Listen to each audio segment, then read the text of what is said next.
Vamos lá, Filipenses capítulo 2, verso 1. Se há, portanto, qualquer consolo em Cristo, se há algum conforto de amor, se há alguma comunhão no Espírito, se há alguns entranháveis afetos e misericórdias, a gente já sabe que esses entranháveis são aqueles afetos que estão bem lá no âmago, né, do nosso ser. Deixa eu abrir aqui. Vou ver aqui em outra versão. Se há, pois, alguma exortação em Cristo, alguma consolação de amor, alguma comunhão do Espírito, se há entranhados afetos e misericórdias, completai a minha alegria, de modo que penseis a mesma coisa, tenhais o mesmo amor, sejais unidos de alma, tendo o mesmo sentimento. De cara aqui, acho que dá para a gente perceber o tema desse capítulo, o tema central desse capítulo. Quer dizer, não vai ser o central, mas é um dos principais desse capítulo, que é justamente o convite dele à unidade da igreja. E não falando de unidade em termos de são todos de uma mesma denominação, ou são todos de um mesmo templo.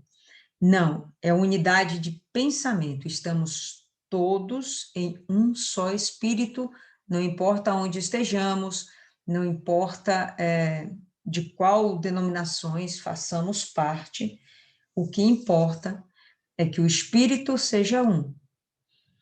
E logo no primeiro versículo, vocês vão ver aí a comunhão no espírito, esse espírito está com letra maiúscula aí, correto? Então, é a comunhão no Espírito Santo. E temos de ter esse pensamento, essa unidade de pensamento, justamente através do Espírito Santo. Quando Paulo fala, olha, se vocês têm alguma compreensão já sobre a salvação e sobre o trabalho do cristão, é isso que ele fala, né? Exortação em Cristo, a consolação de amor, comunhão de espírito. Então, já houve uma conversão, eu já recebi a Cristo, recebi a exortação de Cristo, recebi a palavra de Cristo, estou desenvolvendo a minha salvação, estou desenvolvendo a minha caminhada como cristão, né? Se eu já estou nessa pegada, se nós aqui já estamos nessa pegada, então, Paulo fala, olha, completem a minha alegria, porque ver que vocês estão se convertendo, já se batizaram nas águas, estão buscando o Espírito Santo, já tem até comunhão com o Espírito Santo, vocês já são selados com o Espírito Santo, vocês já estão desenvolvendo a obra de Deus, só falta uma coisa para vocês me deixarem plenamente felizes. Pensem as coisas de acordo com o Espírito Santo. Tenham um mesmo pensamento, tenham essa unidade. Exatamente isso que ele está cobrando. Por quê? Porque a gente vai ver mais na frente que ele acabou sabendo que dentro da igreja de Filipenses agora está havendo uma pequena rixa entre duas mulheres lá. A gente vai ver mais adiante isso. E ele está dizendo, olha, essas coisas não valem a pena, essas coisas acabam afastando, dividindo, e vai criar confusão e enfraquecimento da igreja. Bacana isso, a gente é capaz de nos apercebermos com muita facilidade. Se a gente, por exemplo, está num grupo de evangelização qualquer, a gente tem uma determinada liderança, aí a gente não concorda com a liderança. Não acho que isso está certo, a gente devia fazer assim, assado. Não vou fazer porque não estou sentindo vontade, não é do meu agrado, e por aí vai. Bom, o que Paulo está falando aqui agora, olha, não é para ser assim. Se existe uma liderança, primeiro tem que ser obedecida. Ah, mas eu não quero, não concordo, não estou afim, não é o meu dia, estou de TPM. Não, nada justifica. Você já tem o entendimento da sua missão em Cristo? Tenho que salvar minha alma e salvar os outros. Ótimo. Se você agora assume a responsabilidade de estar envolta, né, envolvida em um grupo evangelístico, um grupo da obra de Deus, bom, o mínimo que você tem que fazer é andar em unidade com a sua liderança, por mais que isso contrarie a sua natureza. Essas coisas a gente tem que obedecer. E ele fala, Paulo, que isso alegra ele, né? Completai a minha alegria, completai o meu gozo. E, bom, se Paulo, um importante discípulo, mas tão somente um mero discípulo, um mero apóstolo, se sentia alegre em saber que a igreja estava andando em unidade, bom, imagina o Espírito Santo. Vamos adiante. Nada façais por partidarismo ou vanglória. Em outra versão, nada façais por contenda ou por vanglória, mas com humildade na mente, considerando cada um os outros melhores do que a si mesmo. É um diálogo bonito, né, pessoal? A gente se colocar num quadro de humildade tal, onde qualquer que esteja em nosso redor é maior do que a gente, é mais importante do que a gente, e eu sou uma simples serva. É bonito, é o ideal, é interessante, mas não é fácil disso aqui, da gente acabar cumprindo isso aqui. Às vezes a gente já tem uma caminhada, a gente já tem um entendimento, um conhecimento, uma percepção, uma experiência. E quando a gente vai se ter com pessoas novas, pessoas que não estão no mesmo patamar que a gente, então a gente vai começar a se comportar de uma forma que não é ideal. Se a gente está seguindo aqui a orientação do Paulo, e com certeza é dada pelo Espírito, a gente vai perceber que o que ele quer é que a gente não procure estar fazendo as coisas para que a gente venha aparecer. Não é por partidarismo. Não é porque eu gosto de fulano ou porque eu concordo com fulano. Não é pela sua própria glória. Eu vou fazer isso e eu vou ser reconhecido. Eu vou fazer tal coisa e as pessoas vão me observar. Não. O que ele fala é justamente o contrário. Todos os outros em seu redor, eles devem ser considerados muito mais importantes e você, bom, você deve fazer de tudo para que todos os outros em seu redor se sintam melhores, ou se sintam abraçados, ou se sintam auxiliados, confortados, seja lá qual for a necessidade pessoal. É isso aí, Isis. Nada de interesses pessoais. Quando a gente consegue fazer a obra de Deus com essa pureza de alma, com esse desejo realmente de querer fazer o melhor para o próximo, pô, arrebentou. A gente já sabe que por conta da gente estar fazendo isso, a gente vai ter um galardão. A gente vai ter uma recompensa. Tem recompensa. Todo mundo que serve a Deus vai ter uma recompensa. Mas se a gente está fazendo isso de inteireza de alma, não necessariamente pensando na recompensa, então a gente está cumprindo isso aqui que Paulo está dando a direção. E aí, de fato, a gente vai ter uma recompensa. Lembra que Jesus fala, né, que aqueles que querem a glória do mundo, pronto, já tiveram tudo o que eles queriam. Era a glória do mundo? Bom, sejam exaltados aqui.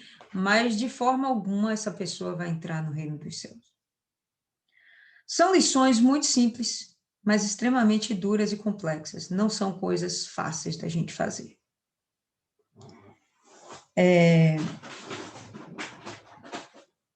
Eu ia falar aqui um exemplo para vocês, mas deixa, eu vou falar mais na frente. Enfim, nada façais por partidarismo ou vanglória, mas por humildade, considerando cada um dos outros superiores a si mesmo. Não tenha cada um em vista o que é propriamente seu, senão também cada qual o que é dos outros, né? Então, não pense só no seu lado, não seja egoísta. Vamos olhar para o nosso próximo e vamos observar a necessidade dele. Quando ele fala isso, ele insiste naquilo que ele já falou no capítulo 1, nessa devoção ao próximo, isso que ele elogiou pra caramba lá no capítulo 1, essa devoção que os filipenses têm ao próximo. E aqui ele continua, poxa, olha, continua fazendo dessa forma. Não tenha em vista o que é seu, não seja egoístas, mas pensa naquilo que é dos outros, se importa mais com os outros. E no momento que ele fala nesse tom, a gente traz isso para a gente, óbvio, né? As lições do Novo Testamento são muito práticas e muito bem dirigidas, né? Não tem muito o que esmiuçar, na verdade. Então, muito objetiva. A gente tem que fazer isso. A gente tem que pensar dessa forma. A gente tem que agir assim. E às vezes a gente pode até agir assim dentro da igreja, mas a gente não age assim com o nosso familiar. A gente não age assim com o nosso patrão. A gente não age assim com o nosso funcionário. E a gente tem que agir assim com todas as pessoas ao nosso redor. Se a gente tem que ser o bom perfume de Cristo, a gente tem que exalar esse bom cheiro onde quer que seja. Se a gente já entendeu qual é a missão da gente para o Senhor Jesus, então a gente vai ter que desempenhar essa função com excelência, aonde quer que a gente esteja. Por mais que Filipenses, até aqui, só tenha recebido elogios de Paulo, a gente começa a perceber que ele vai dando uma exortada. E essa questão de união, cara, é fundamental. Outro dia eu fui fazer a gente foi fazer um trabalho lá em Vilas do Atlântico, de evangelização, e aí a gente ainda estava no EVG, e aí a gente convidou um pessoal do FJU, aí teve um jovem do FJU que falou, não, a gente não pode se misturar. Esse tipo de comportamento causa divisão. Não havia nada que impedisse estarmos juntos, né? O objetivo sempre é o mesmo. Talvez estratégias diferentes, o que é bom quando une, porque eu tenho uma estratégia que funciona com o grupo A e você tem uma estratégia que funciona muito bem com o grupo B. E quando a gente mistura isso, mistura as nossas experiências e as nossas táticas, então a gente não vai alcançar A ou B, a gente vai alcançar A e B. Soma, né? Isso soma. Eu vejo que nosso PR agora, que está aqui em Vilas, ele tem muito esse entendimento, né? De estar todo mundo unido em prol da mesma coisa. Qual é essa coisa? Ah, a coisa hoje é limpar a igreja, então todo mundo. Não, a coisa hoje é fazer uma mega evangelização, então todo mundo. Ele tem esse desejo, ele tem essa vontade, mas a gente observa uma resistência, né, por parte dos grupos, dos membros dos grupos, né, nem bem a liderança, os membros, porque não conseguem fazer essa junção, né? Outro dia eu fui atender uma pessoa, e essa pessoa não fui eu que a levei para a igreja, mas eu conhecia e vi que a pessoa estava precisando de um suporte. Ela não pertencia ao mesmo grupo que eu. E aí eu fui conversar com ela, olha, vamos fazer assim, assim, né? E dar aquela fortalecida, porque a pessoa já não estava nem mais indo para a igreja. Eu falei, não, faz assim. Eu vou me responsabilizar em te pegar tal dia. Tudo bem? Não, então tá, tudo bem, Lília, vamos, fechou. Aí a pessoa que convidou, essa pessoa que eu estou agora orientando, né? Ela que trouxe para a igreja, na mesma hora falou, se enciumou, eu sei lá o quê. Olha, não precisa cuidar dela não, porque eu já estou cuidando. Inevitável, tive que comentar. Olha, interessante, você está cuidando, mas ela já tem tantos meses sem vir para a igreja. E ela veio hoje porque eu chamei. Então, independente de quem está cuidando, realmente não é para se brigar por isso, ou se discutir por isso. É para olhar para o próximo, como se esse próximo fosse maior do que a gente. E de toda forma, se ele é maior e eu sou menor, então eu tenho que servi-lo. Eu tenho que cuidar, eu tenho que ajudar, eu tenho que abraçar, eu tenho que ver o que eu posso fazer para melhorar a condição dessa pessoa, né? Desse membro que está fraco, dessa ovelha ferida ou perdida. Mas, infelizmente, a gente vê esse tipo de conduta, entendeu? No nosso meio. E estamos falando, basicamente, aqui de uma só igreja, né? Não são várias denominações, nem são várias igrejas da mesma denominação, mas uma só igreja, a gente consegue ver a divisão. E se eu perguntar aqui para vocês, poxa, o que vocês acham do comportamento da pessoa que veio dizer, olha, não cuida de fulano não, porque eu já estou cuidando. Eu tenho certeza que todas vocês vão dizer, pô, desnecessário. Desnecessário. A alma pertence a Deus e nós somos aqui meros servos, beleza? Esse tipo de comportamento a gente tem que instruir, mas às vezes a gente não pratica. Fulano tá trazendo ciclano. Não vou encostar lá não. Pode deixar que fulano toma conta. Gente, assumamos a responsabilidade que a gente tem sobre todos aqueles que estão em nosso redor, mesmo aqueles que a gente não conhece. Está ao nosso redor, está no nosso campo de alcance, está na nossa mira, nós conseguimos enxergar, dá para a gente chegar perto? Pronto, velho, vai lá e faz o que você tem que fazer.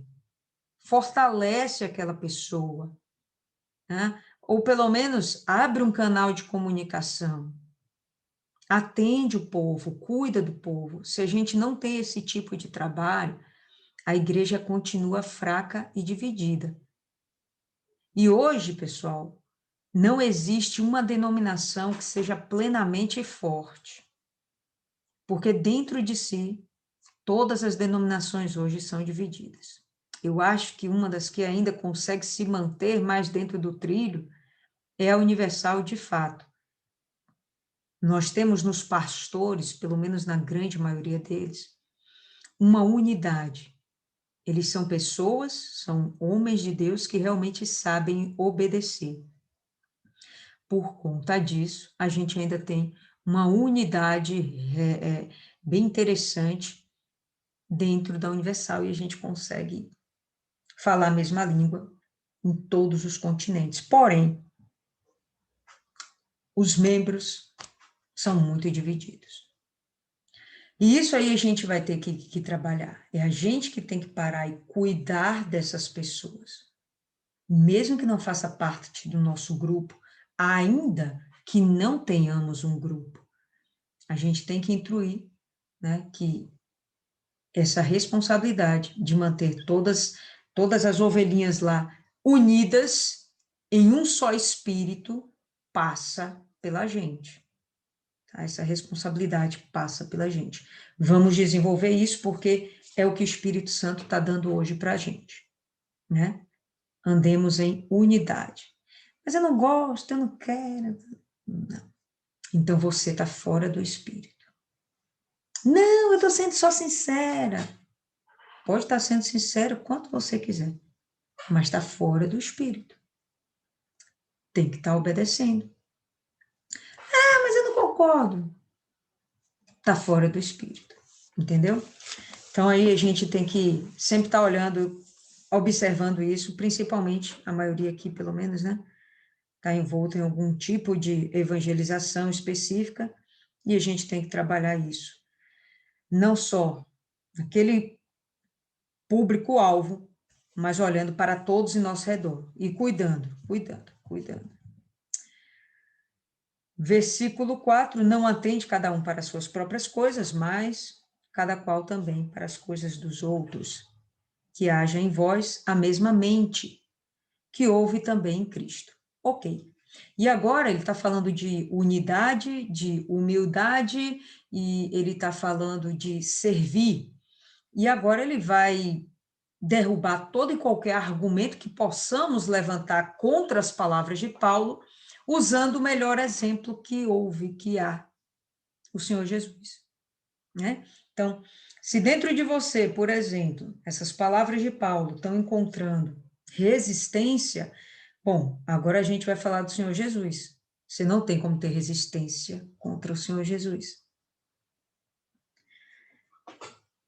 Que sendo em forma de Deus, não teve por usurpação ser igual a Deus, mas fez-se sem reputação, tomando sobre si a forma de um servo, fazendo-se semelhante aos homens. Ok? A gente falou isso bastante em Hebreus. Então, o Senhor Jesus, ele é Deus, faz parte da divina Trindade, aquele mistério maravilhoso que não conseguimos compreender plenamente, de três personalidades conseguirem ser ao mesmo tempo um e três diferentes. Seja como for, ele saiu dessa glória dele, se humilhou para ser servo. Ainda que, de fato e de verdade, ele era o maior, aonde quer que ele estivesse, ele era o maior. Mesmo quando bebezinho, e até chegar à fase adulta em que ele começou o seu ministério, ele sempre foi o maior enquanto esteve aqui nessa terra, mas de forma alguma ele preferiu ser servido. Vamos tentar lembrar aí algum momento que Jesus preferiu ser servido. Ele estava sempre servindo. Sempre ele estava servindo. Até quando ele parava para ensinar, para pregar, ele estava servindo. Ele estava orientando aquelas pessoas, falando sobre o plano da salvação, falando sobre a comunhão com Deus, falando sobre a salvação da alma. Quando ele via a necessidade do próximo, estava lá ele curando, estava alimentando, estava libertando. Ele sempre tinha algo para fazer em prol de alguém. É um exemplo maravilhoso. E a gente tem cada dia mais que está vivendo exatamente isso. Os momentos que a gente está para ver, já estamos vivenciando no mundo, né? O mundo que nos cerca, é de extremo egoísmo. As pessoas, elas olham para si, se elas estiverem satisfeitas, depois elas vão olhar para o próximo. Uhum. Não era bem o que Jesus estava fazendo. Jesus ele estava sempre olhando para o próximo. Por quê? Porque ele era o servo. E o servo é menor do que todo o resto. E achado na forma de homem, humilhou-se a si mesmo, sendo obediente até a morte, e morte de cruz. Lembrando que a morte de cruz, ela era uma morte destinada àqueles que não eram romanos, né? Era a morte destinada para aqueles que eram considerados a escória do mundo. Como os romanos, realmente, foi um povo, foi uma nação, foi um império extremamente grande, poderoso, rico, né? Ele derrubou todos os outros impérios antepassados. Perdurou por muito mais tempo do que qualquer outro império. Eles tinham uma organização, eles tinham um pensamento, eles tinham política, eles tinham tudo. Tudo, eles tinham tudo. Por isso eles eram realmente fortes e poderosos. Então, todos os outros, todos os demais, que eram seus subjugados, que eram seus escravos, que eram seus dominados, então simplesmente eram tratados como cachorro, como Zé Ninguém, como nada. Jesus foi um desses. Ele foi tratado como nada. A morte de cruz era uma morte extremamente sofrida e não era dedicada a quem merecia ser visto como gente. Era dedicada para quem era realmente escória. Então, sofra. Então, vamos lá. Ele foi obediente até a morte, e não foi qualquer morte, foi a morte de cruz. Foi uma das mortes mais humilhantes. Ele não foi decapitado, seria muito rápido, seria muito conveniente. Não, foi uma dor imensa, foi bastante dolorido, sofrido e humilhante. De fato, foi humilhante, humilhante. Pelo que também Deus o exaltou sobremaneiramente, ou soberanamente, e lhe deu um nome que está acima de todo nome, para que, ao nome de Jesus, se dobre todo o joelho das coisas nos céus e coisas na terra e coisas debaixo da terra, e para que toda língua confesse que Jesus Cristo é o Senhor, para a glória de Deus Pai. Tudo que Jesus está fazendo ainda não é para si, dá para perceber? Final das contas é para a glória do Deus Pai. O objetivo dele é sempre honrar e exaltar ao Pai, honrando e cuidando de toda a criação do seu Pai. A criação do Pai começou aqui, quem executou foi o próprio Jesus, já sabemos disso. Mas toda a glória ele sempre dá ao Pai. Ele tem todo cuidado com essas almas, ele teve todo cuidado com as almas, ele teve cuidado de se humilhar, de obedecer e de morrer. E esse cuidado foi por causa do Deus Pai. Ele tinha amor às almas? Tinha, mas ele estava fazendo por obediência ao Pai. E quando ele vai e se submete dessa forma a toda a vontade de Deus, aí vem o galardão, né? Foi pelo galardão que ele fez? Não, foi pela obediência. Ele não estava pensando na premiação que ele ia ter depois. Teve uma premiação maravilhosa, né? Hoje ele está à destra do Pai. Hoje ele tem toda a autoridade e poder. Mas ele não fez isso porque ele queria ser visto, porque ele queria ser reverenciado, porque ele queria aparecer. Ele fez só para obedecer. Por isso, meus amados, versículo 12. Assim como sempre obedecestes, não só na minha presença, mas muito mais agora na minha ausência, assim também operai a vossa salvação com temor e tremor. E quando a gente fala, né, quando ele fala operai, a gente, não sei vocês, né, mas eu já penso logo em operação, cirurgia, né, povo da área de saúde. Mas o que ele quer dizer é praticai, pratique a sua salvação, pratique, cuide de fazer tudo aquilo que é necessário para que você se conserve nessa caminhada e para que você chegue ao final dela com a vitória.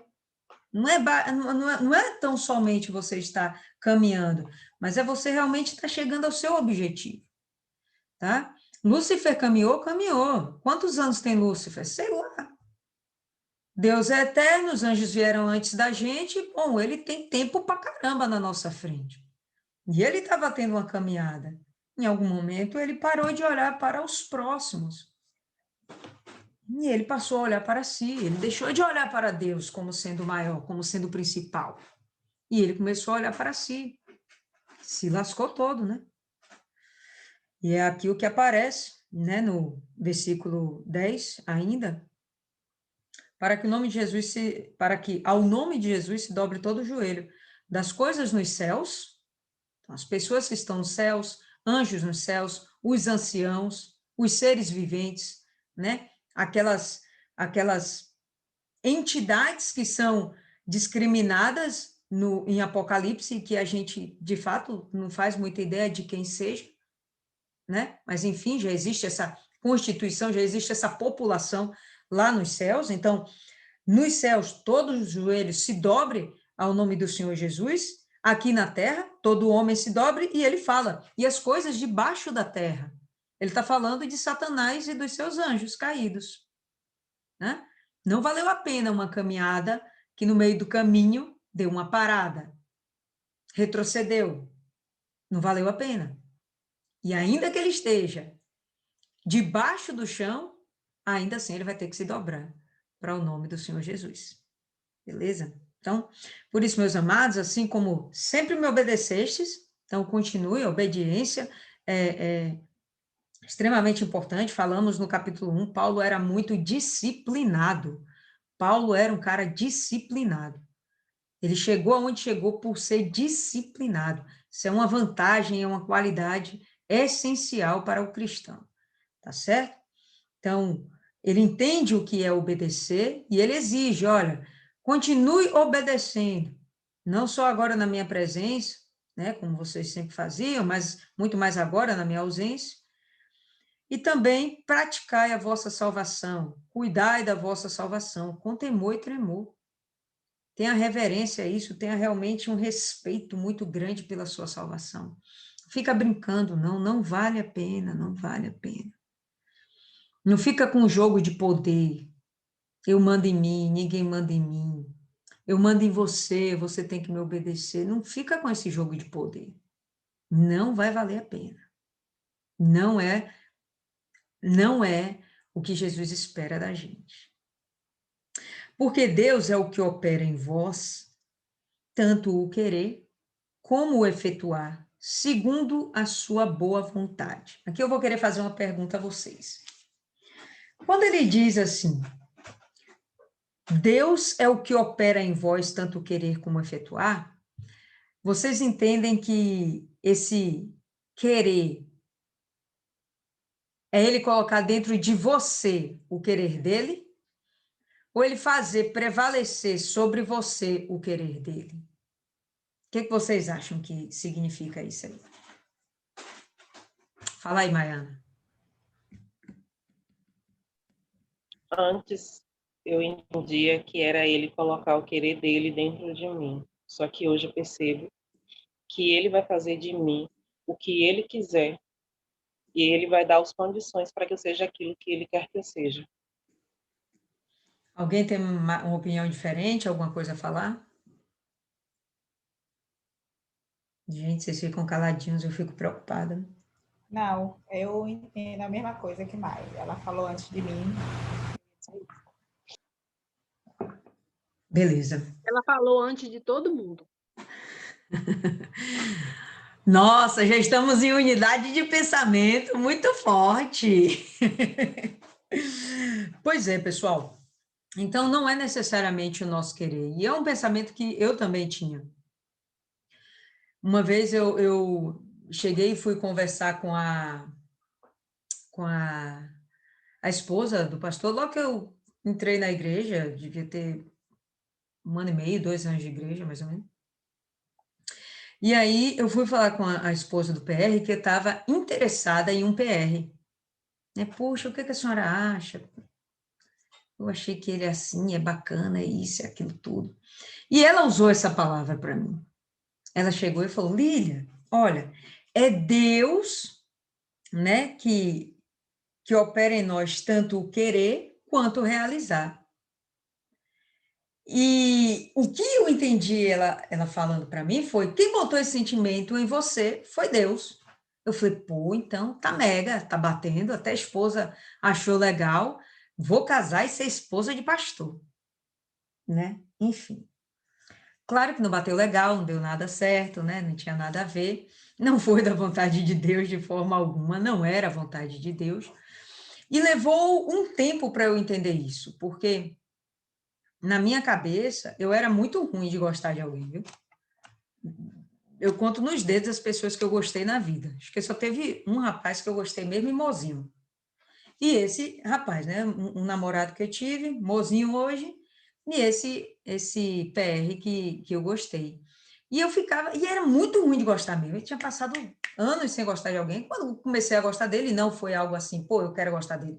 Não, nasceu, né? E normalmente o gostar nasce, né? E aí, quando eu comecei a gostar dele e recebi um não, aí eu fiquei extremamente frustrada. Eu falei, gente, mas não foi Deus que colocou dentro de mim? Por quê? Porque eu peguei essa palavra de uma forma equivocada. Quando foi Deus que colocou isso dentro de mim? Agora não vai realizar? Ah, Deus não gosta de mim? Aí começou, meu irmão, venha. O diabo começa a trabalhar. Porque você começa a se perguntar, vem o diabo da dúvida, o objetivo da dúvida, né? É minar a fé. E aí eu fiquei realmente perturbada, não vou mentir para vocês, não. Foi uma fasezinha complicada. Mas, graças a Deus, tudo superado, né? Vamos em frente. Quem opera em nós o querer e o efetuar, segundo a sua boa vontade, é Deus. Não é, gente? A vontade era de Deus? Duvido. Se fosse realmente vontade de Deus, teria acontecido. Não era vontade de Deus. Era a minha vontade, uma vontade que nasceu em mim. Entendeu? Então, existem outras vontades que podem nascer dentro da gente e a gente ficar, poxa, mas baseado nessa palavra, não é Deus que opera o querer como efetuar? Sim, mas tem o final do versículo, velho. Segundo a sua boa vontade. Então, segundo a vontade de Deus. Não é necessariamente a nossa vontade que ele está privilegiando, entendeu? Se calhar da nossa vontade bater com a dele, arrebentou. Vai ser mais fácil a gente obedecer. Se não, azar o nosso. E vamos obedecer a Deus. Então, o que aconteceu quando o Senhor Jesus ele teve de vir à Terra e se manifestar na forma de homem, né? Era a vontade de Jesus? A gente sabe que não. Quando ele chega lá no Getsemane, ele fala, ele deixa isso claro, passa de mim esse cálice, não é bem o que eu tinha programado, não, estava em paz aí, agora eu estou aqui nesse tormento do inferno, tá? Não era a vontade dele. Contudo, ele chega e fala, mas seja feita a tua vontade, tá? Então, quando alguém mais uma vez falar esse versículo para você, ou até a pessoa pregando para si mesma, não, mas é Deus que opera o querer e o realizar, sim, mas segundo a vontade dele, não é a nossa vontade. Eu estou com desejo de tomar um açaí agora, é a minha vontade, não é necessariamente a vontade de Deus, tá? Vamos lá. E aí, prova de que não é a nossa vontade que está sendo privilegiada, olha o que ele fala: fazei todas as coisas sem murmurações nem contendas. Por quê? Porque provavelmente essa boa vontade de Deus pode contrariar a nossa vontade pessoal, tá? Então, ainda que contrarie, está escrito assim, ó, fazei todas as coisas sem murmurações nem contendas. Não, mas eu não estou com vontade, eu não sou obrigada. Está fora do espírito. Está saindo da unidade e está criando um segundo bloco, uma rebelião, né? Uma tendência. Está fora do espírito. Para que sejais inocentes e inofensivos, filhos de Deus, sem repreensão, no meio de uma nação corrupta e perversa, entre a qual resplandeceis como luzes no mundo. Né? Então, ele já dá a dica, poxa, olha, façam isso para que vocês permaneçam inocentes. Então, se você acabou fazendo alguma coisa que deu errado, mas foi na obediência, acabou, cara, você está inocente. Não tem erro para você, não tem pecado, não vai ter condenação. Não vai ter condenação. Por quê? Porque você estava na obediência. Né? Se alguém vai pagar o pato, com certeza não é você. Né? Sejam inofensivos. Quando a gente pensa em algo inofensivo, um cachorrinho, né? Brincando, bonitinho, fofinho, inofensivo. Não faz mal a ninguém. Né? Aí, de repente, você não concorda, murmura, entra em contenda e você vai começar a ofender alguém. Seja pelo seu comportamento ou pelo exemplo que você está deixando já nos olhos de alguém. Como a senhora que acabamos de falar, que por ter visto, né, um mau exemplo de um pastor, ela guardou aquilo para ela. Se ele pode, eu posso também. Não, mas não pode. Ele errou. Ele não fez uma coisa certa. Não, ele errou, mas você vai fazer a coisa certa. Entendeu? E se você deixar um mau exemplo, e esse mau exemplo virar uma semente, essa semente der fruto, esse sangue vai ser cobrado da sua cabeça. Pois bem, estamos, como filhos de Deus, temos de ser inocentes e inofensivos, né? Então, devemos estar dentro da obediência. Só tem inocência quem está dentro da obediência, pessoal. Saiu da obediência, não tem mais inocência. Você já está condenado. Tem alguma coisa que você tem que corrigir, você vai ter que acertar, que você vai ter que pagar, entendeu? Que você vai ter que... me fugiu a palavra agora, de compensar. Tá? Então, saiu da obediência, vai dar problema. Tá na obediência, você é inocente, acabou. Não, mas foi o PR que mandou eu fazer isso, foi o meu líder que mandou eu fazer isso, tá? Foi o meu patrão que mandou eu fazer isso. Acabou, você está sem pecado, está sem pecado, está inocente. Você está sendo vista, como é que está escrito aqui? Filho de Deus. Hã? Inofensivo, não está causando mal a ninguém, não está deixando maus olhos em ninguém, não está deixando uma mensagem podre em ninguém, não tem nenhuma semente, sementinha do mal em ninguém por conta de você. Pronto, você é inofensivo, filho de Deus. É assim que a gente quer ser visto, né? Como filho de Deus. Sem repreensão, em meio a uma nação que é corrupta e perversa. Somos a exceção e somos para essa nação, geração corrupta e perversa, como luzes no mundo. Para quê? Por que somos luzes? Para iluminar o caminho dessas pessoas, para mostrar o caminho, para dar a direção. Se a gente se faz iguais a eles, aí a gente vai ter problema. A gente vai acabar levando eles para a mesma treva que a gente, na verdade, vai estar vivendo. Fala aí, Maiana. E quando o patrão manda o funcionário mentir? Velho, aí você tem que ver direitinho. Porque sem crime você vai estar. Isso aí é fato. Mas só que você tem a sua boa consciência, que vai te mandar. Não está te ouvindo? Você não está ouvindo? Ah, velho, aí não é comigo, aí é com você. Abra aí o áudio para ver se você ouve. Tá ouvindo? Tá ouvindo agora? Tô. Tá? Então, aí é o crime você não vai ter porque você está obedecendo, mas só que tem aquela questão da sua consciência. Você sabe que você está pecando e está indo de encontro a um superior até o seu próprio patrão, né? Então, nesse caso aí, Eu não já é falei, não legal. atendo mais o telefone. Como é que é? Não atendo mais o telefone. Não atenda. É. Pode falar aí, dona Maria.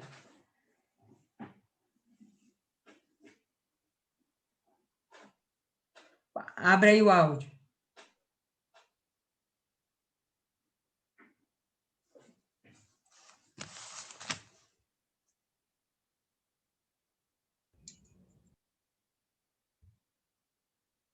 Abre aí o áudio, dona Maria.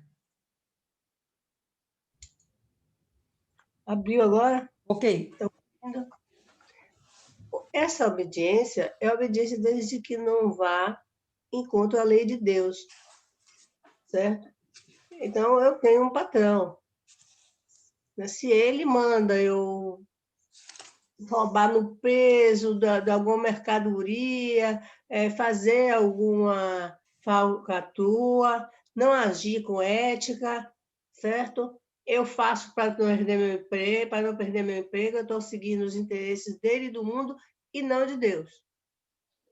Muitos evangélicos, eles pedem demissão, às vezes, do emprego, porque é pedido a ele esse tipo de coisa. Olha, essa mercadoria aqui está com esse defeito, mas você não vai dizer nada à pessoa, você vai vender, inclusive você vai fazer tudo para que ela não perceba o defeito dessa mercadoria. Isso não é uma atitude de uma pessoa de Deus, certo? Porque eu quero vender, por exemplo, esse mouse. Aí eu tenho que dizer se esse mouse está com algum defeito. Eu tenho que chegar e dizer, eu vou vender esse mouse para uma pessoa, vamos dizer, baiana, ela está interessada, baiana, aqui pode comprar, pode levar, não sei o quê. Mentira, eu estou sabendo que o mouse está dando problema, né? E aí eu não passo. Eu vendi meu carro para o meu vizinho, né? Mas eu falei para ele tudo que o meu carro estava com problema. Todos os problemas do meu carro, né? Até na hora que eu estava negociando e tudo, a outra vez disse, nossa, vê isso tudo, você não vai vender nem para João, nem para ninguém. Eu disse, não, se João quiser comprar, eu estou dizendo tudo, todo o problema que está com o carro. Inclusive, estou dizendo, meu carro, ele está com esse problema, que era uma peça que ele já estava, a peça já tinha sido soldada, e se ela tornasse a quebrar, não ia dar para soldar e não tinha como comprar outra. Tanto que eu podia ter ficado com o carro para meu neto, e eu não fiquei, eu vendi. Né? E eu disse, eu não vou ficar por isso. Eu já disse, ela tem uma peça que está com esse problema. Você, não, eu vou comprar porque eu vou revender. Certo? Ele comprou, ajeitou o carro, revendeu, entendeu? Não, nunca me disse nada. A gente se via toda hora, todo instante. Ele levou o carro várias vezes para consertar, porque realmente o carro estava com problema. Mas eu falei para ele, não falei? Então, eu fui honesta. Ninguém pode dizer que eu menti, enganei uma pessoa. E é isso que nós cristãos temos que ver quando ele fala isso aí. Né? Você ser autêntico, a sua obediência, ela não pode passar por cima das leis de Deus. Nem meu pai, nem minha mãe, se mandar eu matar uma pessoa, eu não posso matar. Porque Deus disse não matarás. Eu não gosto de usar matar nem roubar, porque realmente, se for por esses dois pecados, né, as pessoas, a maioria vai se salvar, porque, infelizmente, apesar do número de gente que está na cadeia por isso, ainda a população é bem pouca em relação à população do mundo. Então, nós vamos ser condenados realmente por uma coisa que a gente faz e que não percebe. Quando eu estava na faculdade, eu fiz federal, e a federal, na ocasião da matrícula, ela botava à disposição bloquinhos, para você fazer seu horário, caneta, tudo para os alunos. Se a gente chegava assim, pegava 3, 4 canetas e levava. Mas para quê? Aquela caneta Bic normal, para que pegar essa caneta? Entendeu? Quer dizer, você estava ali vendendo sua alma por uma caneta. Porque Deus não diz que você só vai ser condenado se você roubar $1 milhão. Se você roubar 1 centavo de real, que isso não vale mais nada, você vai estar condenado. Você tem que obedecer seu pai e sua mãe. Não importa se seu pai, sei lá, foi errado, se seu pai lhe bateu, não sei. Você tem que obedecer e honrar pai e mãe. Não importa, na Bíblia não está dizendo você honra seu pai, porque seu pai vai deixar $1 milhão para você de herança. Não tem nada disso. Você vai honrar seu pai, seja ele quem for. Então, a gente tem que tomar muito cuidado na hora como ela disse, do querer de Deus. Né? Porque, como ela diz, o sentimento é plantado por Deus. Ela estava com um sentimento por um pastor. Mas ela que interpretou que esse sentimento ia virar casamento. Inclusive, a pessoa que ela foi se aconselhar, ela falou para ela, olha, o querer de Deus não vai se efetuar como ele quer. Então, Deus plantou um afeto e ela achou que esse afeto ia terminar como casamento. Mas isso foi ela. Deus plantou apenas um afeto para criar, digamos assim, a harmonia, né, dentro da obra, né?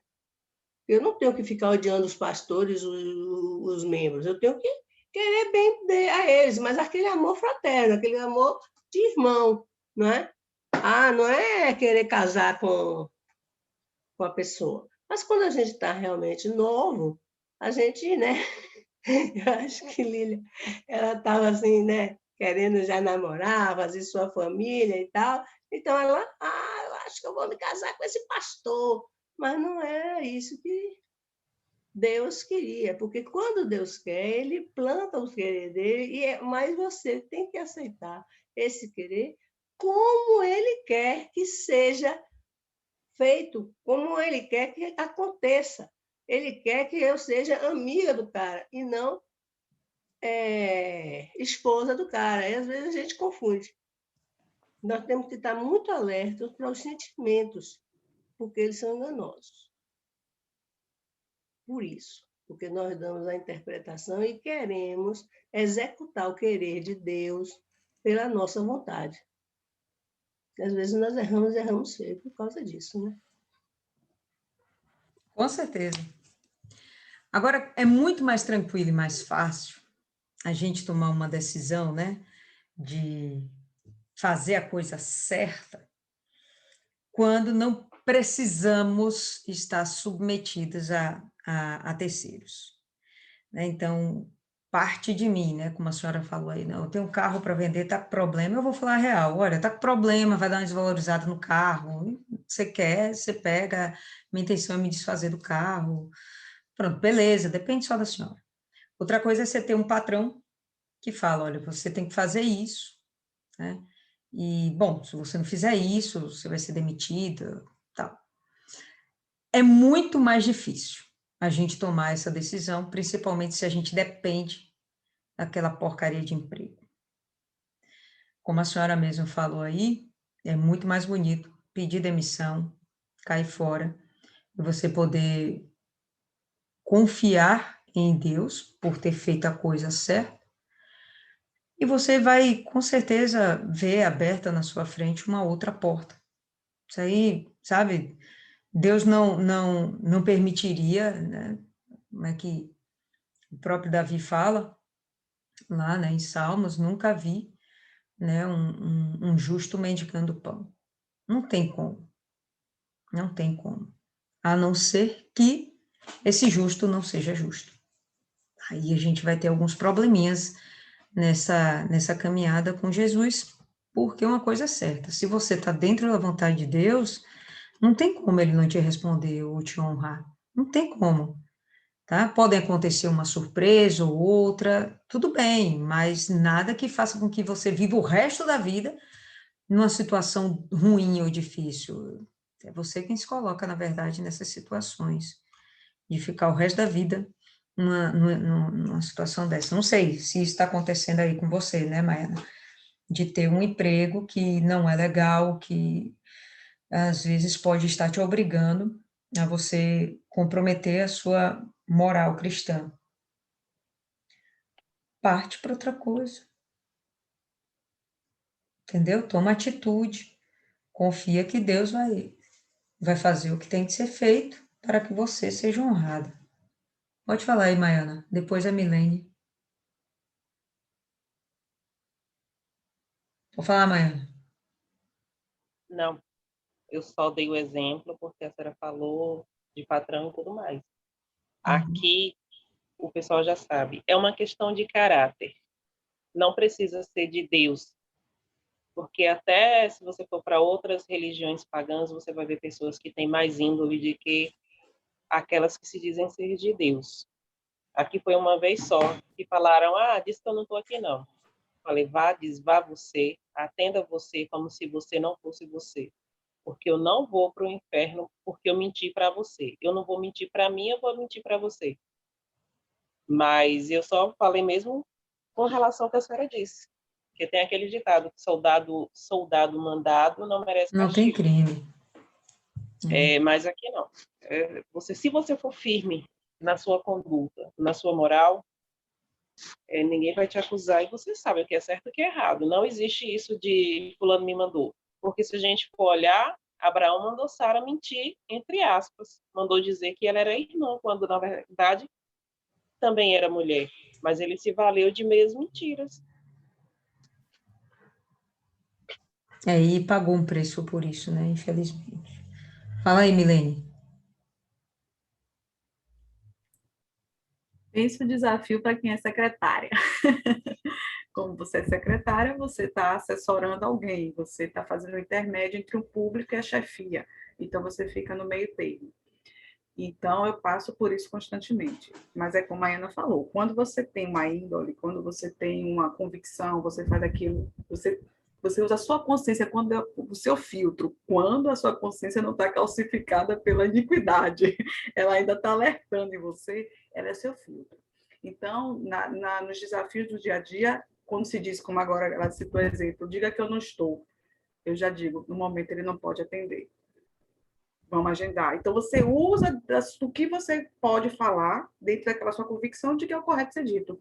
E quando você, depois de um tempo, faz algo que você percebe que aquilo não foi correto e você já não tem mais como corrigir que você agiu, aí você vê que vai escrever, Deus, me arrependo, é verdade, eu fiz errado. Você está me tocando aqui, me ajuda para que em outra situação eu faça diferente. E é incrível como ele te ajuda. Você está ali na mesma situação, você chega, congela, e aí ele vem com uma luzinha assim, você nunca pensou. Aí você vai falar, a pessoa, que ótimo, você resolveu. Às vezes ele te dá até a solução. Isso aqui que você quer falar, veja com fulano consegue resolver. Aí a pessoa volta, pô, não é mesmo que fulano resolver? Você fica, oh, meu Deus, obrigada. Ele vai te ajudando a contornar as situações, desde que você não transforme aquilo como um hábito. E que você já tenta a voz dele, quando ele disser, opa, você errou ali, aí você se arrepende, pede a ele, meu Deus, me ajuda para não errar de novo. E ele vai ajudando. É incrível. Perfeito isso aí, viu, Melanie? Perfeito. Porque realmente a gente sabe que tem pessoas que vão ser obrigadas a fazer o que não devem. Mas aí, velho, a gente tem que realmente respeitar aquele que é maior do que todos. E a gente tem que dar o nosso jeito. Tem que dar o nosso jeito. Fala, Paloma. Isso também me lembrou aquele filme, agora eu não estou lembrando, mas que o rapaz... Corajosos. Isso. Me lembrou o filme Corajosos e acho que perfeitamente resume tudo isso aí que a gente está falando, né? E era uma pessoa que, claro, que filme na vida real a gente não tem como comparar, né? Uma pessoa num filme a perder o emprego, né, com extrema necessidade de tomar aquela atitude, até porque a intenção era passar essa mensagem do que é real. Mas, querendo ou não, fazendo a comparação que a gente está falando, se encaixa perfeitamente. Exato. No final das contas, o que a gente tem que fazer é sempre estar andando dentro da vontade de Deus. Confia que Deus, ele sempre vai te honrar. Entendeu? Se tiver dentro de um emprego desse, você tiver que se submeter a coisas erradas, sai do emprego, sai. Deus vai. É um emprego que consome seu tempo, você não pode mais ir para a igreja, sai desse emprego. Vá ser cabeça, gente, diga-se passagem, olha, Deus não chamou a gente para ser empregado, não. Deus chamou a gente para ser cabeça, tá? Quando a gente estudou lá o livro de Eclesiastes, a gente cansou de ver isso. Deus incitando a gente a ser empreendedor, e não só em uma vertente, mas criar até várias vertentes, tá? O objetivo de Deus é fazer da gente cabeça, justamente que a gente esteja tão simplesmente submetida à vontade dele. Esse é o objetivo. Arranjar os empregos fuleiros assim, não dá certo não. Pede para sair. Então, vamos lá. Para que sejais inocentes e inofensivos, né? Filhos de Deus sem repreensão, no meio de uma nação corrupta e perversa, entre a qual resplandeceis como luzes do mundo, retendo a palavra da vida, para que possa gloriar-me no dia de Cristo, de não ter corrido em vão e nem trabalhado em vão. Então, Paulo chega e ele fala, olha, no final das contas, sejam as pessoas mais sinceras, mais obedientes, mais honestas possível, e entendam que são vocês que vão dar a direção para essas pessoas, através do exemplo, através da palavra, e retenham a palavra da vida, a palavra de Deus, né? As pregações que eles já tinham ouvido, retenha essa palavra de vida, para que possa gloriar-me no dia de Cristo, né? Naquele grande dia em que, bom, você morrer, for para Cristo, e houver o arrebatamento, formos para Cristo, bom, vai haver um grande dia onde vamos nos encontrar, o dia de Cristo para a nossa vida, vamos nos reencontrar. E aí Paulo fala, olha, para eu me gloriar e saber que não foi em vão que eu fiz, eu não corri em vão, e eu vou entender essa corrida como algo pessoal, eu não busquei a minha salvação em vão, e nem trabalhei em vão. Agora, isso aqui já não é pessoal, isso aqui já é para todos, o cuidado que ele teve, o trabalho que ele teve de cuidar das almas. Veja que Paulo ele está sempre agregando a ideia de salvação, a obrigatoriedade de você salvar outros, né? Vocês são luzes do mundo. Por quê? Porque você tem que salvar os outros. Eu não quero saber que eu corri em vão através da minha salvação e trabalhei em vão e não consegui salvar vocês, tá? Ele sempre está agregando essas duas vertentes. E a gente cansa de falar isso aqui, né? É realmente o que tem que ser feito. Cuidado com as almas. E ainda que seja oferecido sobre o sacrifício e serviço da vossa fé, me alegro e regozijo com todos vós. Vou ver aqui uma outra versão, que está com acréscimozinho. Entretanto, mesmo que eu seja oferecido por libação sobre o sacrifício e serviço da vossa fé, alegro-me e com todos vós me congratulo. Então, quando ele diz oferta de libação, a gente vai lembrar daquela oferta que acontecia nos rituais judaicos, tá? E no momento em que havia o sacrifício do animal, o cordeiro, a novilha, quando ele estava sendo queimado, era derramado sobre ele ou vinho, tá? Ou água, ou mel, certo? Era derramado algum outro elemento líquido para que aquilo fosse levado para Deus como sacrifício também, como se esse aroma pudesse ser acentuado para Deus. Então, ele se coloca aqui, ó, ainda que eu venha a ser, né? Porque ele está preso, ele está sendo uma vergonha, né? Aquilo é um sacrifício, tá? Ainda que eu esteja sendo um sacrifício de libação, ainda que eu esteja sendo derramado, e eu imagino aqui que, eu penso que esse sacrifício de libação que ele coloca é como se ele tivesse sido derramado no próprio Senhor Jesus. Jesus sacrificou primeiro e ele estava seguindo o exemplo, tá? Então, ainda que eu seja sacrifício, a serviço, né, e serviço da vossa fé, né, tá valendo a pena, porque eu estou me sacrificando para que a fé de vocês venha a ser desenvolvida, eu vou me alegrar e vou me regozijar com todos vocês. Não importa o que eu estou sofrendo, está valendo a pena. Está valendo a pena. Meu trabalho não foi em vão. Opa, está valendo a pena. Está valendo, certo? Por essa mesma causa, vós também alegrai-vos e regozijai-vos comigo. Mas confio no Senhor Jesus, que em breve vos mandarei Timóteo, para que também eu esteja de bom ânimo, sabendo do vosso estado. Então, Timóteo vai lá visitá-los, né? Ele vai falar aqui muito bem Timóteo agora, né? Vocês que já leram sabem disso. Então, ele vai enviar Timóteo como um mensageiro. Olha, Timóteo vai ir até vocês, vai levar as boas novas daqui, né? As coisas que a gente está vivendo, esse sacrifício que eu estou sofrendo por vocês, mas que está valendo a pena. Eu estou felizão de ver o desenvolvimento de vocês, tá tranquilo, não tem problema nenhum que eu estou sofrendo aqui, tá? E quando ele chegar aí com as notícias, eu quero que vocês deem boas novas a ele também, porque depois ele vai me trazer essas boas novas, eu quero saber de vocês. Então, vamos lá. Mas confio no Senhor Jesus, que em breve vos mandarei Timóteo, para que também eu esteja de bom ânimo, sabendo do vosso estado. Porque não há nenhum homem como ele, que sinceramente cuide do vosso estado. Não há nenhum homem que sinceramente cuide de outras pessoas, que seja completamente compromissado com a vida de outras pessoas. Eu não conheço nenhum homem. Esse Timóteo realmente era especial, né? E quando ele chama Timóteo para ficar com ele, né, para acompanhá-lo em suas missões, ele escolhe Timóteo lá em Atos 16 mesmo, a gente vê, né, quando ele vai, escolhe Timóteo, ele já vê uma diferença em Timóteo, ele vê algo especial. E Timóteo vai ser como que um filho para ele. Qual a alegria do pai com o filho? O filho ser obediente. Então, Timóteo, Paulo falou, tô dentro. Paulo falou, já está cumprido, considere feito.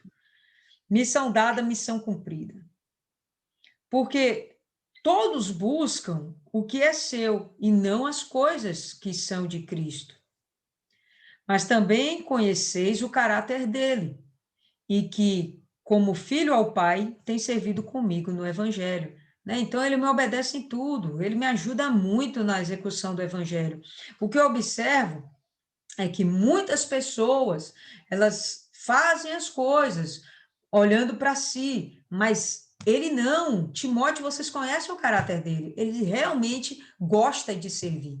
É um cara diferenciado, tá? Então, ele louva, né, Timóteo. De modo que espero enviá-lo a vós logo, assim que eu descobrir o que irá acontecer comigo. Então, deixa vir as últimas notícias, tá certo? Quando eu tiver certeza do que vai acontecer, se eu vou ter com o imperador, se eu vou ficar aqui preso mais um tempo, se eu vou ser livre, deixa eu saber o que vai acontecer comigo, que aí Timóteo vai até vocês levar notícias. Mas confio no Senhor, que também eu mesmo irei ter convosco em breve. Contudo, julguei ser necessário mandar-vos Epafrodito. Epafrodito foi enviado para continuar com Paulo. Né? Lembra que Filipenses, a igreja de Filipos, mandou Epafrodito. Epafrodito, leva aqui essa ajuda, né, essa oferta lá para Paulo e fica com ele. Tá? Ajuda ele lá no que for necessário, pode ficar lá que a gente se vira aqui, tá? Então, fica você cumprindo a missão junto com Paulo. E aí chega Paulo agora e diz, olha, julguei ser necessário mandar-vos Epafrodito de volta, meu irmão e companheiro de trabalho, companheiro de lutas. Ele não falou companheiro de obra, tá vendo? Ele falou companheiro de lutas. Sempre vão haver as lutas quando você está desenvolvendo a obra de Deus. E vosso mensageiro, né? Era mensageiro de vocês, eu sei que veio para cá para me auxiliar, para prover as minhas necessidades. Porquanto ansiava por todos vós e estava muito angustiado, porque tinha os ouvidos que ele estivera doente, né? Então, eu aqui fiquei muito preocupado com vocês, né? Porque eu sei que vocês ficaram sabendo que Epafrodito ficou enfermo, ficou muito doente, então eu estou aqui preocupado de como vocês estão aí também, olha, então eu estou encaminhando Epafrodito novamente para vocês. De fato, ele esteve doente e quase à morte, mas Deus teve misericórdia dele, e não somente dele, mas também de mim, para que eu não tivesse tristeza sobre tristeza.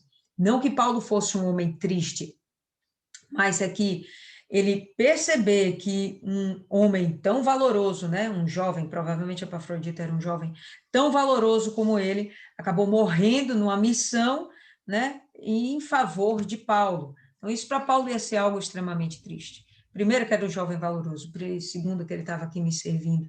Né? Seria uma perda muito grande. Tá certo? Então, me acrescentaria muita tristeza. Tá? Não queria que isso acontecesse. Então, quando ele fala tristeza sobre tristeza, não quer dizer que ele era um cara triste, que Paulo está vivendo um momento triste. Não está. Ele pode estar muito solitário, mas triste, com certeza, ele não está. E a gente vai perceber que ele sempre está mandando aqui uma mensagem alegre, de fé. Ele toda hora fala, regozijai comigo, alegrai comigo, porque ele está feliz. Pode estar onde está, mas ele está muito feliz, porque ele está vendo o resultado do trabalho dele. Portanto, enviei-o a vós com mais cuidado para que, vendo outra vez, vos regozijeis e para que eu tenha menos tristeza. Recebei-o, pois, no Senhor, com toda a alegria e tratai-o com grande estima. E eu penso que ele faz essa observação porque é possível que Epafrodito, o próprio Epafrodito, tenha se sentido inútil. Poxa, eu vim aqui para ajudar Paulo, eu acabo ficando doente, né? Talvez tenha sido alguma coisa no trajeto, porque Paulo fala, ó, enviei-vos a vós com mais cuidado, né? Então, vai por aqui, não vai por ali, se cuide, leve mais alimento, pare para dormir, pare para descansar, não faça de qualquer jeito, né? Tenha mais cuidado consigo mesmo, para que você não venha ficar doente de novo, né? Eu entendi assim.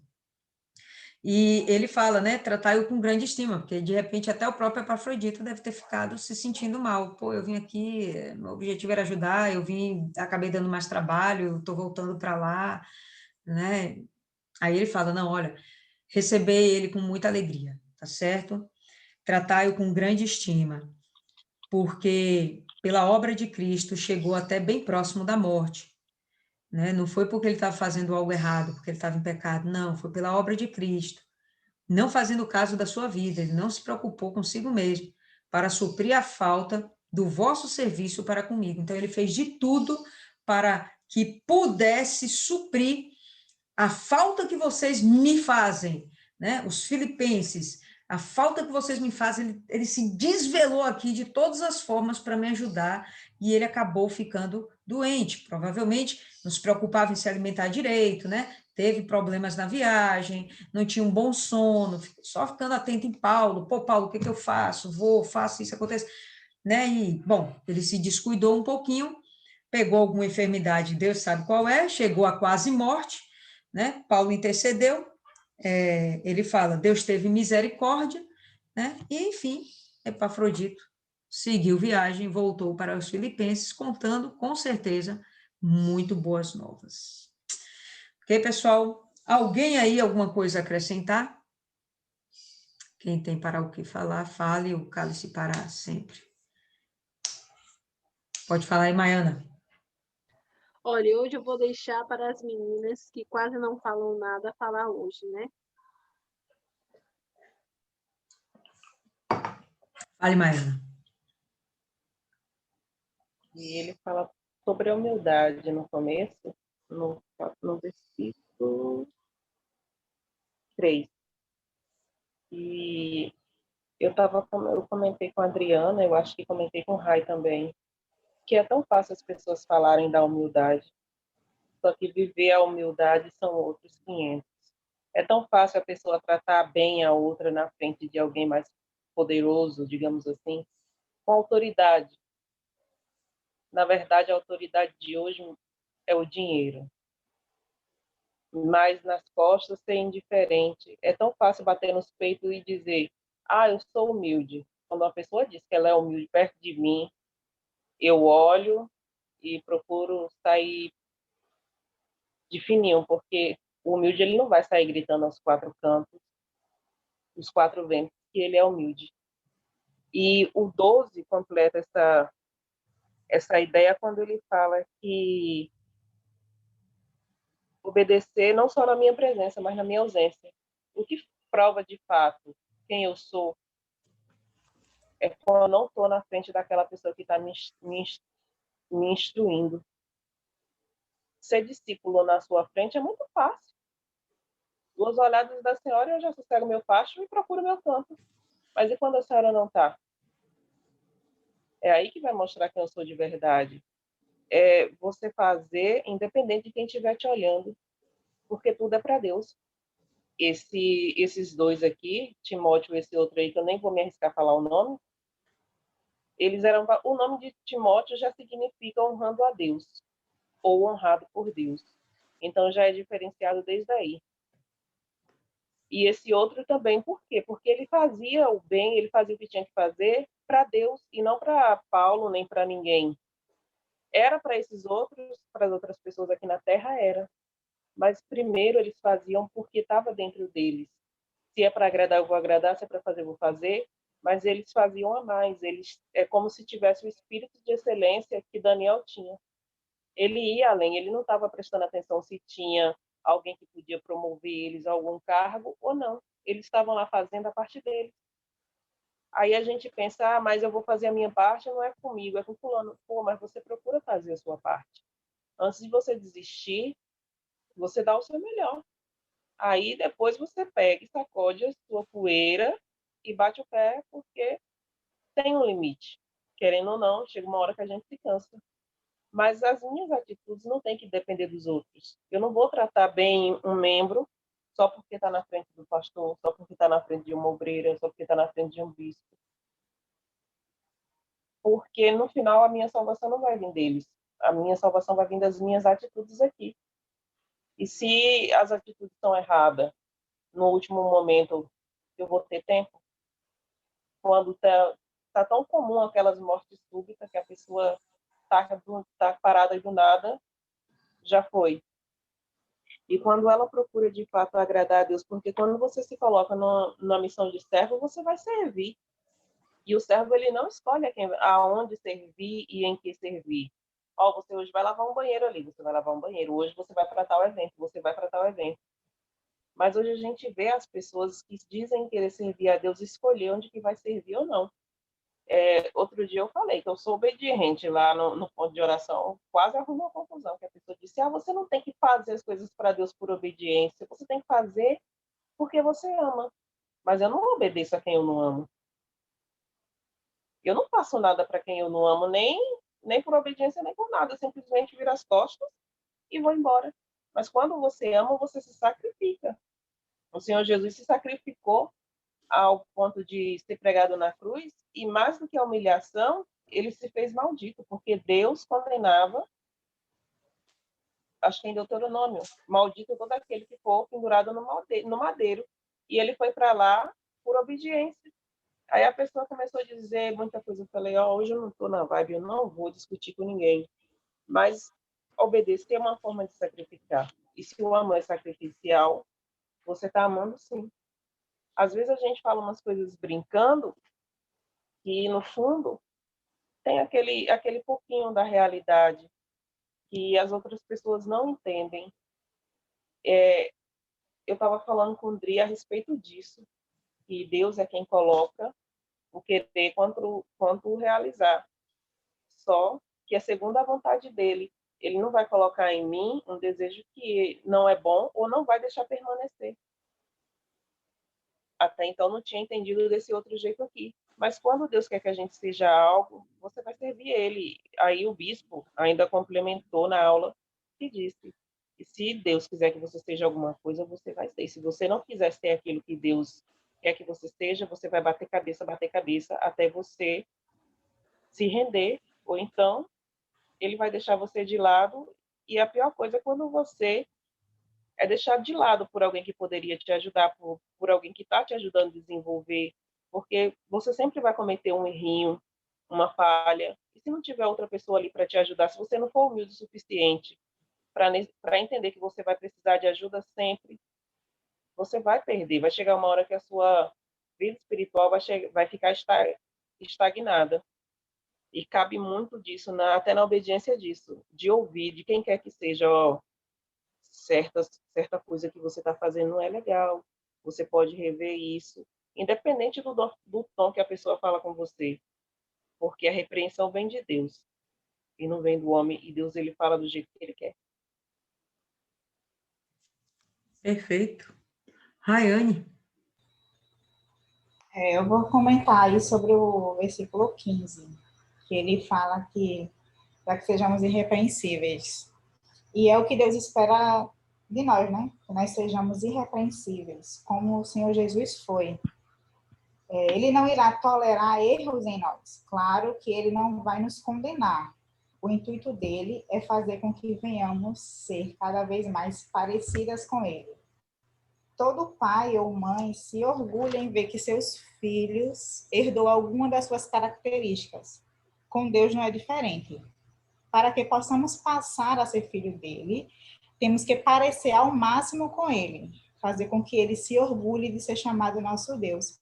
Eu não lembro onde é que está escrito, mas eu li aí em algum lugar que ele falou, acho que para Abraão, Moisés também, que ele não se arrependia de ter sido chamado seu Deus. Para nós, ele diz que ele não quer se arrepender de ser chamado nosso pai. O bispo Ari falou no domingo no CPO que nós, como a linha de frente ali da igreja, né, temos o poder de fazer uma pessoa alcançar a salvação ou a condenação através do nosso testemunho. Nós estamos ali sendo vistos, né? Elas estão olhando para a gente e elas esperam em nós uma santidade. E se nós mostrarmos ao contrário disso, nós vamos estar fazendo com que aquela pessoa tenha maus olhos, e ao invés de levar ela a conhecer a Deus, nós vamos estar condenando ela ao inferno. Então, é uma responsabilidade muito grande o servir, né? Não é só dizer eu quero servir, é servir mesmo, porque tem toda uma responsabilidade atrás disso aí. É isso. Dona Ana Falcão, fala aí, dona Ana.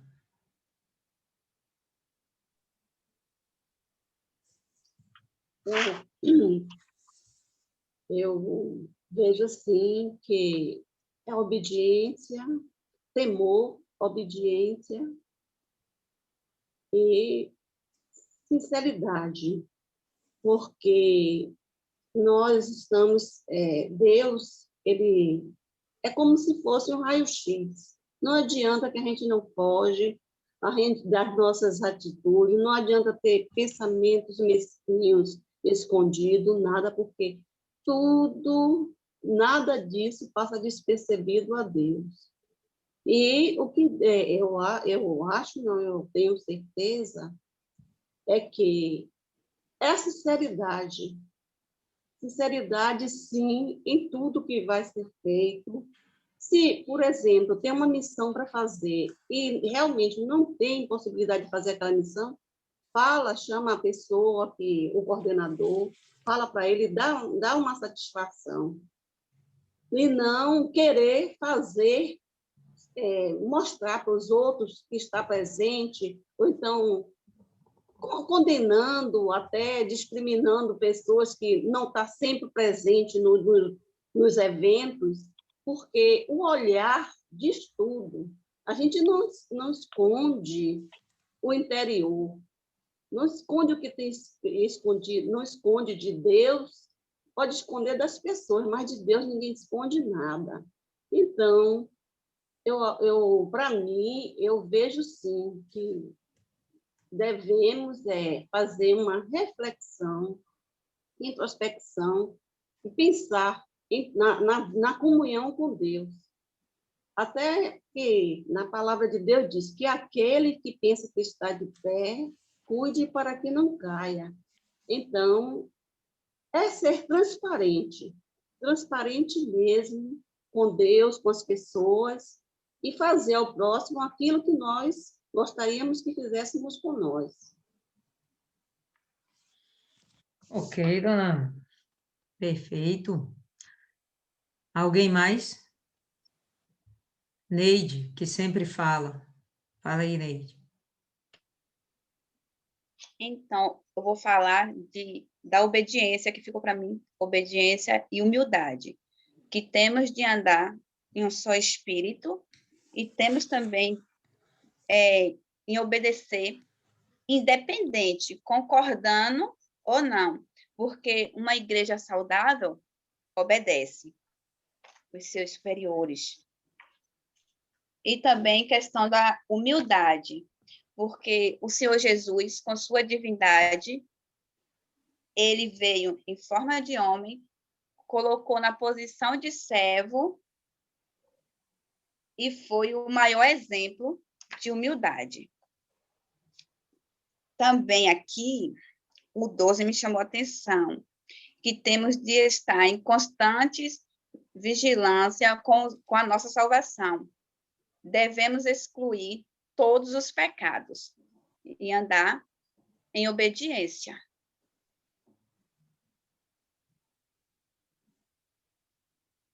Muito bem, dona Neide, muito bem, muito bem. A Neide nunca fala, quando fala, arrebenta. Eu falo, de 15 em 15, por aí. 15 em 15. Fala aí, Paloma.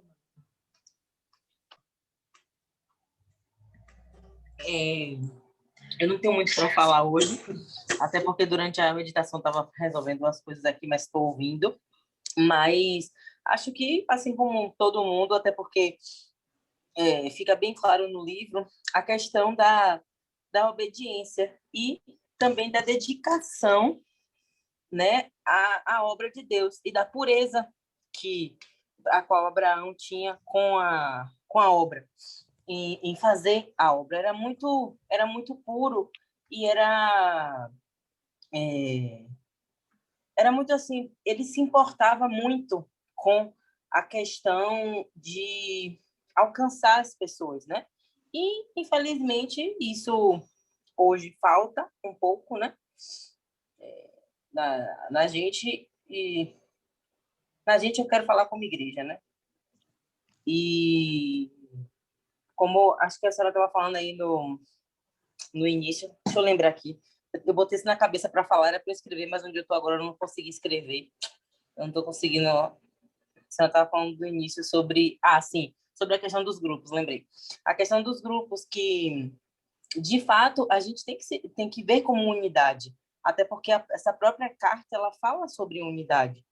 E por mais que a gente tenha os propósitos diferentes, até porque eu entendo que a intenção de fazer a divisão no grupo é que a gente possa intervir, né, interceder por aquelas pessoas de maneira específica para o problema dela. E a partir do momento que eu consigo me dedicar, eu vou falar por mim, eu sou do NP e vou dar exemplo da senhora. A partir do momento que todo o trabalho que eu faço espiritual, particular, para atender um grupo de pessoas, eu vou atender o quê? Pessoas encarceradas. Poxa, eu vou estudar para isso. Eu vou orar, eu vou meditar, eu vou pesquisar sobre isso, não só na maneira espiritual, mas até informações legais, porque eu tenho necessidade de pesquisar sobre isso, até onde eu posso ir, até onde eu posso fazer. Eu estou falando mas é claro que a gente tem um superior para fazer isso, mas acho que vocês entendem o que eu quero dizer. Então, a gente vai estudar... Por quê?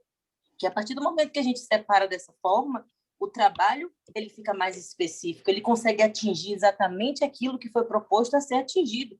Assim como a senhora vai ter uma maneira de trabalhar específica que é para o resgate, que eu não entendo, nunca, assim, não tenho muito entendimento, mas acredito que seja para você tirar aquelas almas que um dia tiveram acesso a Deus, mas que, infelizmente, não tomaram cuidado e acabaram caindo. Então, é um trabalho que também é específico, vai ser diferente, mas que se a gente for parar para analisar, o resumo de tudo isso é a busca de almas. Então, não tem isso. Não tem isso. O resumo é almas. A gente está aqui por causa das almas, a gente é batizado com o Espírito Santo por causa das almas. Quando a gente glorifica o nome de Deus, é de testemunho para que a gente venha trazer almas. Então, no resumo, não tem isso de grupo. A gente só escolhe, vírgula. Deus só coloca a gente naquilo que ele sabe que ele pode capacitar e usar a gente para fazer. Mas, no final das contas, é almas e tamo junto. Não tem isso, não. Perfeito, exatamente. Tá bom, meninas. Fala aí, Adriana. Não queria falar, agora quer falar. Não, só vou falar duas coisinhas. Uma, né, a Armina já falou para não ficar redundante.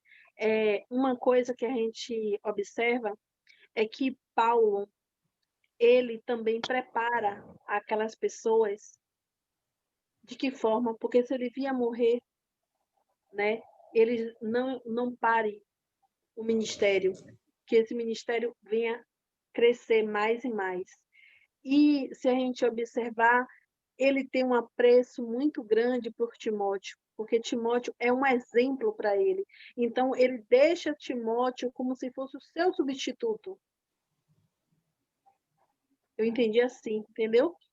Que é para que eles vejam, eles botam a referência a Timóteo para que aquelas pessoas ouçam o que Timóteo tem a falar, porque Timóteo está totalmente instruído por ele. Eu lembro assim de Jesus com João. Por mais que Pedro fosse o líder, se tornou um líder da igreja, mas João era mais achegado a Jesus, né? Então, a mesma coisa a gente vê com Timóteo. E esse outro rapaz que foi ter com ele, e a gente vê que são duas pessoas jovens. Então, não há idade para se fazer o ministério de Jesus, para levar o ministério, para levar o reino de Deus às pessoas, né? Tanto jovem como velho, até criança, pode levar o evangelho. Basta aquela pessoa estar verdadeiramente convertida e batizada com o Espírito Santo, para que esse evangelho ele viva né? Ele viva, a cada dia ele viva. Só isso. Rapaz, ela foi breve mesmo, tá de parabéns. Fala aí, dona Cida.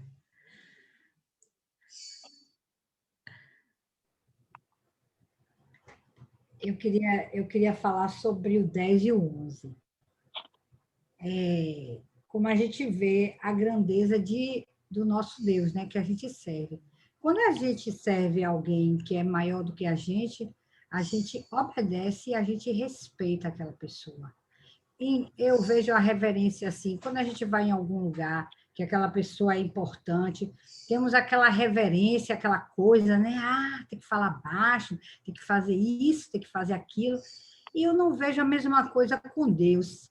Se a gente soubesse a grandeza e o poder, ele disse que tem poder sobre o céu, a terra e debaixo da terra, né? Então, que grande é esse nosso Deus e quanto devemos respeitar, honrar acima de tudo, né? Eu vou contar um testemunho, talvez para algumas pessoas não deva ser assim, mas para mim foi uma grande coisa. O meu cachorro, ele engoliu 2 meias. Então, a gente levou ele para o hospital, fizemos Lavagem. raio-x, fizemos a ultrassonografia, mas eu disse a Deus, meu Deus, eu tenho certeza que ele não vai precisar operar, porque se ele operar vai ser demais, né? Vai ter que, pelo porte dele ser grande, a gente ia ter um trabalho danado, sem falar que nós estamos na pandemia e que não temos condições alguma de estar gastando R$ 5.000 com a cirurgia. Eu falei com Deus, meu Deus, eu sei que o Senhor vai fazer essa obra. Aí, todo dia, meu filho trazia ele, orava, né? Passava o óleo na barriga dele, no estômago dele. Aí, se passaram uma semana, eu disse, aí ele, minha mãe, eu vou ter que fazer endoscopia nesse cachorro. Eu digo, me dê só mais uma chance para eu falar com meu Deus. Aí eu peguei, ajoelhei e falei, ele vai botar essa meia, eu não sei. Se está no estômago, vai sair pela boca, e se tiver no intestino, ele vai ter que defecar. Mas eu quero hoje. Aí eu peguei e falei com Deus, meu Deus, eu quero um milagre urgente. É hoje. Aí, quando eu fui para a igreja, segunda-feira, ele engoliu na segunda. Quando eu voltei da igreja, ontem, né? Hoje é quarta, né? Quarta. Não, hoje é quarta? Hoje, Não, hoje é terça. Hoje é Não terça. confunda, Quando não. eu Não voltei confunda, não. ontem, quando eu voltei ontem, aí meu filho disse, minha mãe, eu caí de joelho e agradeci a esse Deus maravilhoso que a senhora serve, porque ele acabou de botar a meia para fora. Ele fez e vomitou a meia, né? Aí eu peguei e disse, mas Deus, ele é fiel. Imagine, se com um cachorro ele faz essa maravilha, imagine quando a gente crê, né? De fato e verdade, que Deus, ele é grande e a gente não pode duvidar, né? Então, essa grandeza, esse Deus que a gente serve, ele é maravilhoso, muito grande, grande mesmo. Então, não ficamos em falta de nada. É isso aí. Com certeza. Tá certíssimo. Eu usei a fé com meu passarinho, imagine com o cachorro. Oxe. Deixa eu ver aí, quem é que vai fazer a oração hoje aí, para a gente encerrar? Andresa, faz aí a oração, Andresa. De novo? De novo, porque você não falou nada, você está muito caladinha, aí você vai ter que orar. Não, é porque eu cheguei tarde do Anjos, não deu tempo de eu meditar direito hoje. Então, vai lá. Senhor, meu Deus, meu Pai. Senhor, obrigado, meu Pai, por mais essa oportunidade, Senhor, de estar meditando na Tua palavra, Deus. Ó, Senhor, que o Senhor venha, meu Pai, suprir a necessidade de cada um de nós. Que cada dia mais, meu Pai, venhamos estar, meu Pai, unidas no mesmo espírito, meu Pai, em um só pensamento, Senhor, assim como foi dito aqui na Tua palavra, meu Pai.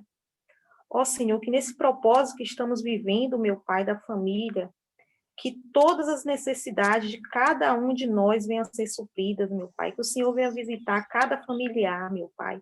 Vai de encontro, meu Pai, à vida de cada um deles, aonde eles se encontram nesse momento, meu Pai. Se tem alguém enfermo, alguém doente, Senhor, que venha ser curado, Senhor. Se alguém, meu Pai, doente de espírito, que ele venha ser, meu Pai, iluminado pelo teu Santo Espírito, ó Deus. Ó Senhor, nos dá uma noite, meu Pai, de paz. Prepara para o dia de amanhã, meu Pai.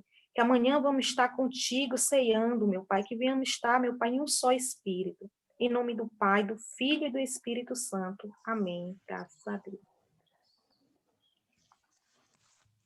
Amém, pessoal.